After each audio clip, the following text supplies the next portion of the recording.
Well, in breaking news, we may be on the edge of a war with Brazil because Donald Trump doesn't like the fact that the Brazilian Supreme Court has convicted with a majority vote the former president of Brazil, President Bolsonaro, of a military coup and crimes around that related to his attempts to stop the peaceful transfer of power. Donald Trump loves people who stop the peaceful transfer of power.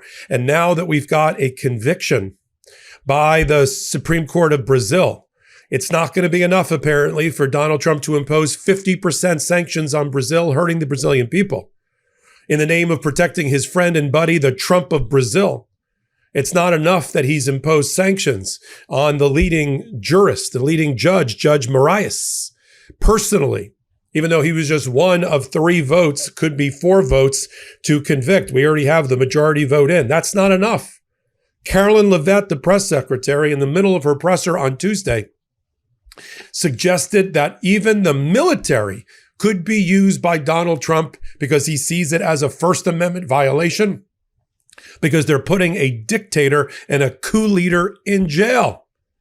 You need to know about this. You're here on Legal AF. I'm Michael Popok. Let's talk about the conviction that came out today against President Bolsonaro of Brazil, how it links back to America, and how we may be on the precipice of war started by Donald Trump against Brazil because he doesn't like the fact that their Brazilian justice system and their constitution and their criminal code convicted the man of a military coup, along with 7 others that participated. You may remember that in another January, in this case, January 8th of 2023, Bolsonaro did not want the results to stand of the Brazilian people that elected Lula, re-elected Lula, back to the presidency.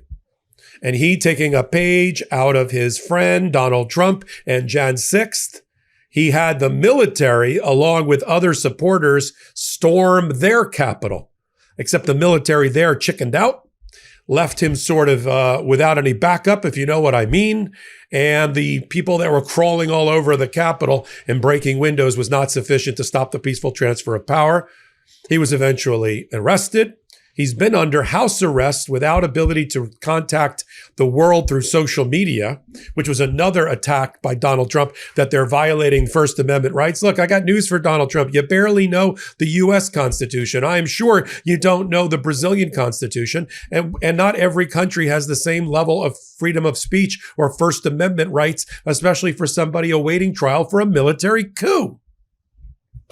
So Donald Trump didn't like that he was even standing trial.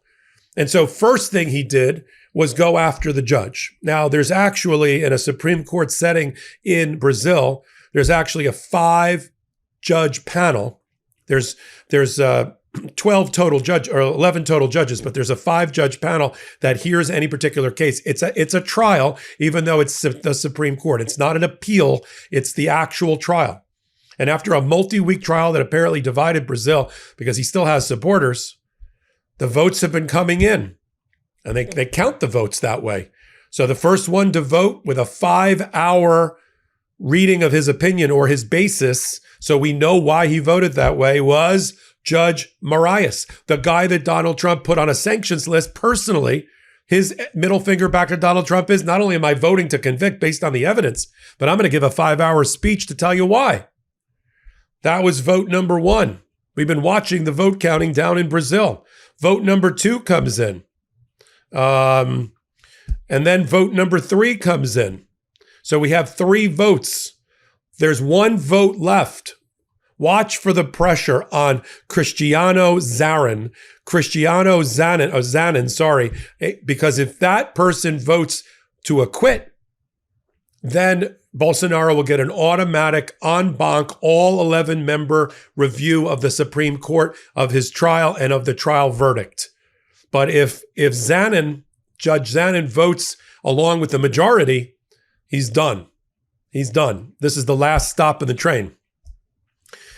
So this might have been interesting if it wasn't a close personal friend of Donald Trump who he has been supporting. In addition to the sanctions against Moraes, Donald Trump also imposed a punitive 50% tariff on all things Brazilian. And in the same breath, he has the balls to look the Brazilians in the eye, with their 200 million people just to the south of us, including a major trading partner, and say, I'm not doing this against you. I'm doing this against your government.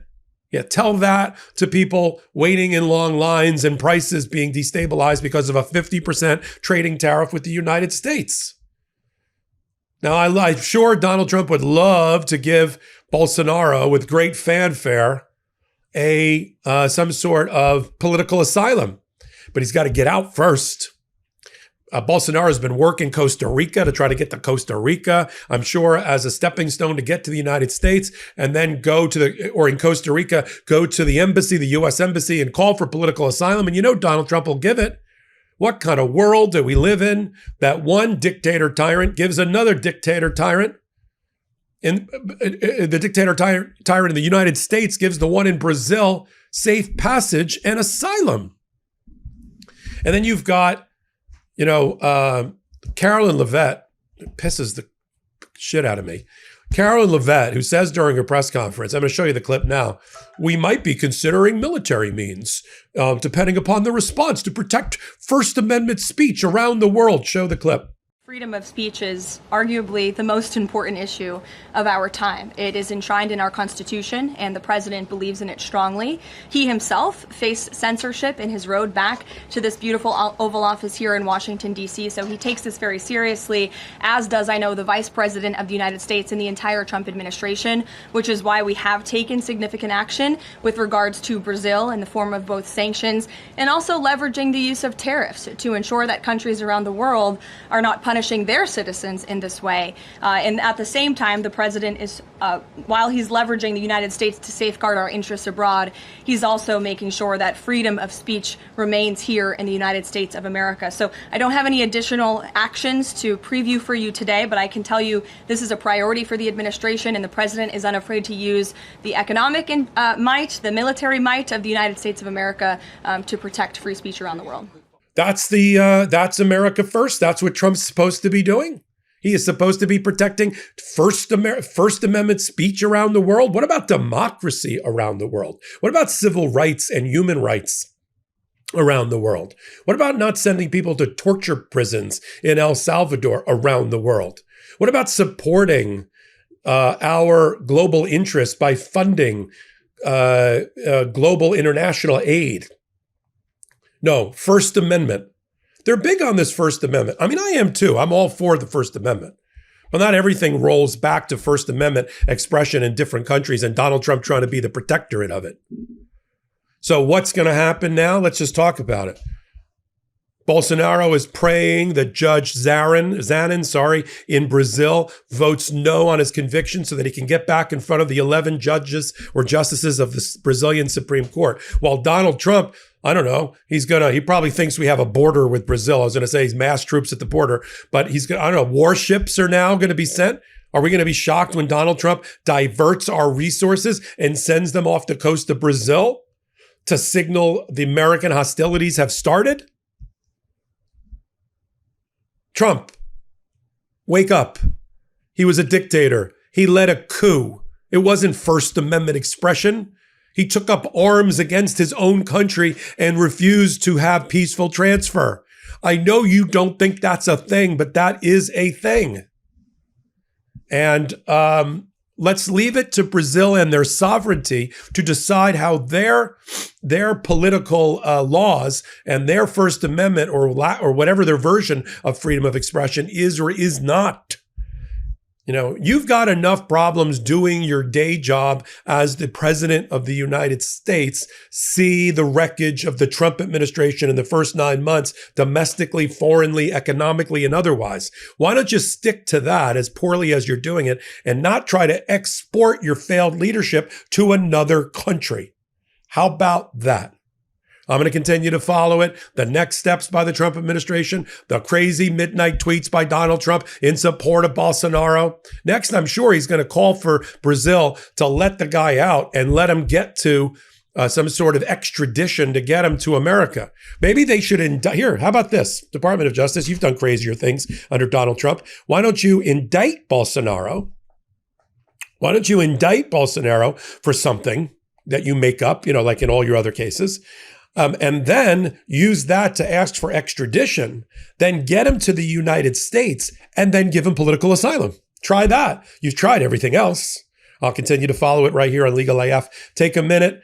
Come over to Legal AF Substack, where we're building an amazing community. We get together 2 or 3 times a day in lives, in addition to the work here on the YouTube channel. And we're 10,000 people away from crossing the 800,000 subscriber mark here on Legal AF YouTube. We will do it before our birthday on the 17th of September with your help. Send this clip, send our playlist, send the YouTube channel off to your friends and ask them to join. So until my next report, I'm Michael Popok. I'm Michael Popok, and I got some big news for our audience. Most of you know me as the co-founder of Midas Touches Legal AF and the Legal AF YouTube channel, or as a 35-year national trial lawyer. Now, building on what we started together on Legal AF, I've launched a new law firm, the Popok Firm, dedicated to obtaining justice through compassionate and zealous legal representation. At the Popok Firm, we are focused on obtaining justice for those who have been injured or damaged by a life-altering event by securing the highest dollar recoveries. I've been tirelessly fighting for justice for the last 35 years, so my own law firm organically building on my Legal AF work just feels right. And I've handpicked a team of top-tier trial fighters and settlement experts throughout all 50 states known as big auto injury attorneys who have the know-how to beat heartless insurance companies, corporations, government entities, and their attorneys. Big Auto's attorneys working with my firm are rock stars in their respective states and collectively responsible for billions of dollars in recoveries. So if you or a loved one have been on the wrong side of a catastrophic auto, motor vehicle, rideshare, or truck accident, suffered a personal injury, or been the victim of medical malpractice, employment harassment or discrimination, or suffered a violation of your civil and constitutional rights, then contact the Popok Firm today at 1-877-POPOK-AF or by visiting my website at www.thepopokfirm.com and fill out a free case evaluation form. And if we determine that you have a case and you sign with us, we don't get paid unless you do. The Popok Firm, fighting for your justice every step of the way.